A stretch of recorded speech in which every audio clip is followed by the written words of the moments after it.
Hello friends, இப்போ இருக்க காலகட்டத்தில் ஆர்கானிக் ப்ராடக்ட் எவ்வளோ முக்கியம் அப்படின்னு எல்லாருக்குமே தெரிஞ்சிருக்கு. ஒரு சில காலமாக ஏபிசி மால் பற்றி நிறைய பேர் எல்லாருமே பேசுகிறாங்க. ஸோ அந்த ப்ராடக்ட் எங்கே இருக்குது அப்படின்னு ஆல்கூரில் சர்ச் பண்ணும்போது க்ரீன் வில்லேஜ் எக்ஸ்பிரஸ் அப்படின்ற ஒரு ஷாப்பில் இருக்குது அப்படின்னு சொல்லியிருந்தாங்க. ஸோ அங்கே போய் பார்த்ததும் இவ்வளோ ப்ராடக்ட் இருக்கா அப்படின்னு சொல்லிட்டு எனக்கே ஆச்சரியமாக இருந்தது. அங்கே என்னென்ன ப்ராடக்ட்லாம் இருந்ததுன்னா ABC mall, carrot mall, beetroot mall, இது இல்லாமல் ஜாகரி, ப்ரௌன் சுகர், மில்லட்டால் செஞ்ச சேமியா, நூடுல்ஸ், குக்கீஸ், சாக்லேட் இந்த மாதிரி ஐட்டமும் இருந்தது. இது மட்டும் இல்லாமல் ஃப்ரெஷ்ஷான வெஜிடபிள், ஃப்ரூட்ஸ், ஃபார்ம்லேருந்து கொண்டு வர மில்க் இது எல்லாமே அங்கே கிடைக்குது.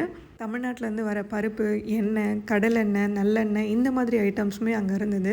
இந்த ஷாப் எங்கே இருக்குதுன்னு பார்த்தீங்கன்னா அல்கோர் ஹெல்த் கேர் சென்டர் நியர்பையாக தான் இருக்குது. உங்களால் ஷாப்புக்கு டைரெக்டாக விசிட் பண்ணி பர்ச்சேஸ் பண்ண முடியலன்னா ஸ்க்ரீனில் தெரிகிற இந்த நம்பருக்கு கால் பண்ணி ஆர்டர் பண்ணிங்கன்னா அவங்களே ஃப்ரீ டோர் டெலிவரியும் பண்ணிவிடுவாங்க. ஃபைனலாக நான் ஏபிசி மால்ட் வாங்கிட்டு வந்திருந்தேன். ஸோ இந்த வீடியோ உங்களுக்கு பிடிச்சிருந்தா, எல்லாருக்கும் யூஸ்ஃபுல்லாக இருந்தால் உங்கள் ஃப்ரெண்ட்ஸ் அண்ட் ஃபேமிலிக்கும் ஷேர் பண்ணுங்கள். தேங்க்ஸ் ஃபார் வாட்சிங்.